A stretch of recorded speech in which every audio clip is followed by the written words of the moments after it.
70 കിലോമീറ്ററോളമൊക്കെ ഒഴുകി മൃതദേഹങ്ങൾ എത്തുന്നു എന്നുള്ളതാണ് ഞെട്ടിക്കുന്ന വസ്തുത. ഇപ്പോൾ വയനാട്ടിൽ നിന്ന് ഒഴുകിയെത്തി നിലമ്പൂരിൽ ചാലിയാർ പുഴയിലൂടെ നിലമ്പൂരിൽ വന്നടിഞ്ഞ മൃതദേഹങ്ങൾ അതിൻ്റെ എണ്ണം ഉയരുന്നുണ്ട്. ഇനിയും അവിടെ മൃതദേഹങ്ങളുണ്ട് എന്ന് തന്നെയാണ് ഈ നാട്ടുകാർ പറഞ്ഞുകൊണ്ടിരിക്കുന്നത്. വില്ലേജ് റോഡ് പരിസരത്തും വ്യാപകമായ പരിശോധന നടക്കുന്നുണ്ട്. ആർമിയുടെയും മറ്റ് സേനാ വിഭാഗങ്ങളുടെയും നേതൃത്വത്തിലാണ് അവിടെ പരിശോധന നടക്കുന്നത്. ആളുകൾ കുടുങ്ങിക്കിടക്കുന്നുണ്ടാകാം എന്ന പ്രദേശവാസികൾ നൽകിയ വിവരത്തിൻ്റെ അടിസ്ഥാനത്തിലാണ് ഇപ്പോൾ തെരച്ചിൽ നടക്കുന്നത്. ദീപക് മലയമ്മ വിവരങ്ങളുമായി.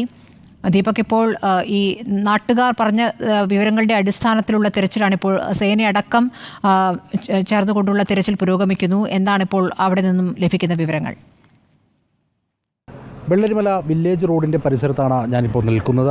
നമുക്ക് ദൃശ്യങ്ങളിൽ തന്നെ കാണാൻ സാധിക്കും ഈ മേഖലയിൽ വ്യാപകമായ തെരച്ചിൽ ആരംഭിക്കുകയും ചെയ്തിട്ടുണ്ട്. ഇതിൻ്റെ പ്രധാനപ്പെട്ട കാരണം ഈ മേഖല കേന്ദ്രീകരിച്ചൊരു പക്ഷേ കൂടുതൽ ആളുകളെ കണ്ടെത്തിയാക്കാൻ ഉള്ള സാധ്യതകൾ ഉണ്ട് എന്നുള്ളത് നേരത്തെ തന്നെ ഈ മേഖലയിൽ താമസിച്ചു വരുന്ന പ്രാദേശികമായി ഈ മേഖലയെക്കുറിച്ച് അറിയുന്ന ആളുകൾ വിവരം നൽകിയിരുന്നു. അതിൻ്റെ കൂടി അടിസ്ഥാനത്തിലാണ് ഇപ്പോൾ ഇത്തരത്തിൽ പരിശോധന നടത്തുന്നത്. ആർമിയുടെയൊക്കെ നേതൃത്വത്തിലുള്ള സംഘം ഈ മേഖലയിലേക്ക് എത്തിയിട്ടുണ്ട്. നമുക്ക് ആ വീടുകളുടെയൊക്കെ ഒരു കാഴ്ച കണ്ടാൽ കൂടുതൽ കാര്യങ്ങൾ ബോധ്യപ്പെടും. അതായത് ആ വീട് ഏതാണ്ട് വീടിൻ്റെ തറയ്ക്ക് മുകളിലേക്ക്, വീടിൻ്റെ അകത്തേക്ക് മണ്ണൊലിച്ചെത്തുന്ന ആ രീതിയിലേക്ക് കാര്യങ്ങൾ മാറിയിട്ടുണ്ട്. അത്രത്തോളം മണ്ണ് ഈ മേഖലയിൽ ഡിപ്പോസിറ്റ് ചെയ്യപ്പെടുന്ന സാഹചര്യം ഉണ്ടായിട്ടുണ്ട്. അതുകൊണ്ടുകൂടിയാണ് 2 ഹിറ്റാച്ചുകൾ ഉപയോഗിച്ചുകൊണ്ട് ഒരേ സമയം ആ മണ്ണ് നീക്കിക്കൊണ്ടുള്ള പരിശോധനകൾ നടത്തുന്നത്. കൂടുതൽ സ്നിഫർ ഡോഗുകളെ ഉൾപ്പെടെ ഈ മേഖലയിലേക്ക് എത്തിച്ചിട്ടുണ്ട്. അതുപയോഗിച്ച് മണ്ണിനടിയിൽ ഏതെങ്കിലും തരത്തിൽ മനുഷ്യ സാന്നിധ്യമുണ്ടോ എന്നുള്ളത് കൊണ്ടുള്ള പരിശോധനകൾ കൂടി പുരോഗമിക്കുകയാണ്. നേരത്തെ തന്നെ ഇത്തരത്തിൽ വ്യാപകമായ പരിശോധന പല കേന്ദ്രങ്ങളിൽ നടത്തിയിരുന്നു. അതിൻ്റെ കൂടി അടിസ്ഥാനത്തിലാണ്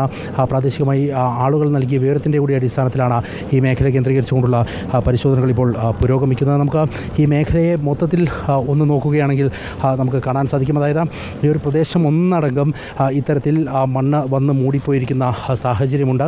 ഇവിടെ കുഞ്ഞു കുട്ടികളുടെ കളിപ്പാട്ടങ്ങൾ ഉൾപ്പെടെയുള്ള സാധനങ്ങൾ നമുക്ക് കാണാൻ സാധിക്കും. അതായത് കഴിഞ്ഞ കുറച്ച് ദിവസങ്ങൾക്ക് മുൻപ് വളരെ ആവേശത്തോടു കൂടി ആഹ്ലാദത്തോടു കൂടി നിന്നിരുന്ന സ്വന്തം മണ്ണിൽ നിന്ന് അവർ വലിച്ചെറിയപ്പെട്ടിട്ടുണ്ട്. അവർക്ക് ഇവിടെ ജീവിക്കാൻ കഴിയാത്ത സാഹചര്യം ഉടലെടുത്തിട്ടുണ്ട്. മറ്റൊരു വീടിൻ്റെ കാഴ്ചയിലേക്ക് പോവുകയാണെങ്കിൽ ഈ വീട് ഏതാണ്ട് അതിൻ്റെ പകുതിയോളം മണ്ണ് മൂടിപ്പോകുന്ന സാഹചര്യമുണ്ട്. ആ മേഖലയിൽ ഒരു ഇരുചക്ര വാഹനം ഉൾപ്പെടെ താഴേക്ക് പതിച്ചു കിടക്കുന്ന കാഴ്ച കാണാം. ഒരുപക്ഷെ അന്ന് രാത്രിയിൽ ഇവിടെ കിടന്നുറങ്ങി അതിനുശേഷം പിറ്റേ ദിവസം രാവിലെ ജോലിക്ക് പോകുക എന്നുള്ളത് ലക്ഷ്യമിട്ടുകൊണ്ട് കിടന്നതായിരിക്കണം.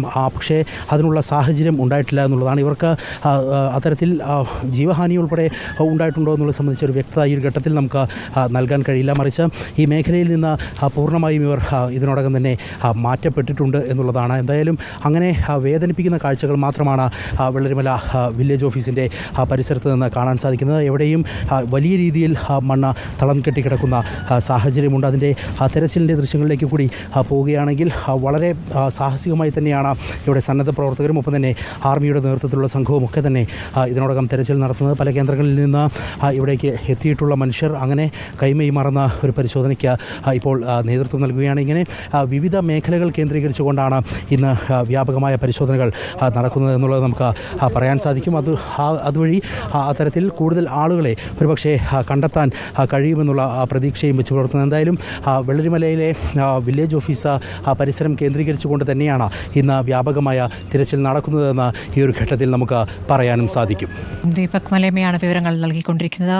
വെള്ളരിമല വില്ലേജ് ഓഫീസിലെ പുറകിൽ പുന്നപ്പുഴ ഒഴുകുന്ന ഭാഗത്ത് കാറടക്കം അവശിഷ്ടങ്ങൾ ഇപ്പോൾ കണ്ടെത്തിയിട്ടുണ്ട്. ഒരു വീട്ടിലെ എല്ലാ സാമഗ്രികളും അടങ്ങുന്ന ഒരു വലിയ കൂമ്പാരം തന്നെയാണ് ഇവിടെ രൂപപ്പെട്ടിരിക്കുന്നത്.